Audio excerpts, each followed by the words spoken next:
A warning for Connecticut taxpayers. Some crooked tax preparers could be looking out to take advantage of you. Some Connecticut lawmakers trying to fix a loophole that they say let a man inherit his wife's money after he beat her to death with a piece of wood. And state lawmakers are considering a bill that would make it illegal to put a weapon on a drone. But tonight, some in law enforcement aren't behind a total ban.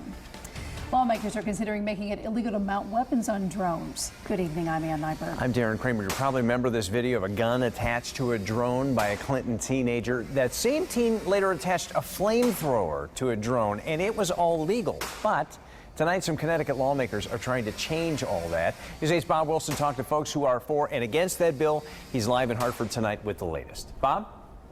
Yeah, you know what, at the Capitol, at the hearing there at the LOB, there were a lot of people. Surprisingly, Austin Hewitt, the man a teenager whose father says is studying mechanical engineering, who attached the flamethrower and the gun to it, he said he showed up to talk to the panel about it, to give lawmakers a piece of his mind, to say, hey, you know what, it's already illegal. Don't go banning drones. But it's hard when you see that video not to want to put those down. Austin Hewitt mounted a flamethrower on a drone and then roasted a turkey with it, then released it on YouTube. Before that, he fired a handgun from a drone, and the videos alarmed many people. He did it on his own property and violated no laws, but now that may change. The actions we're talking about were both reckless and dangerous, which I believe many members of the General Assembly share that opinion, which is why we're here. Lawmakers want to criminalize the weaponization of drones. Hewitt says it's already against the law. It's already illegal to assault, it's already illegal to murder, it's already illegal to recklessly endanger the public, it's illegal to damage other people's property. The Police Chiefs Association backs the bill, saying just flying a weaponized drone over a crowd could cause a panic, and if it malfunctioned, it could be very dangerous. But they would like to keep the door open to law enforcement just in case they need one to dispense tear gas in dangerous situations. And that is a tool that we use during barricaded suspects or really high risk.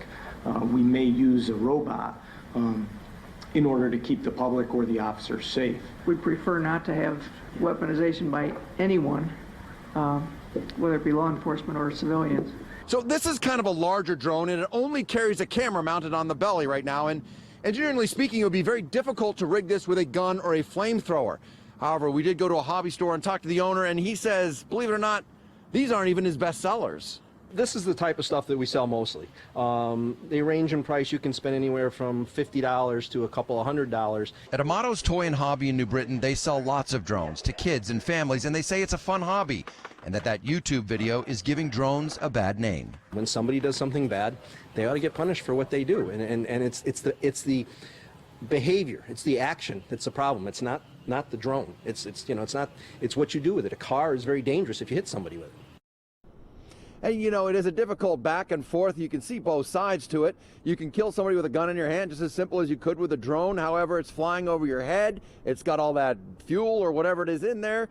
Right now, you just need to know the lawmakers are still working on it. They're hearing all sides. That's what today was about before they put anything forward. I'm Bob Wilson reporting live at the Capitol, News 8.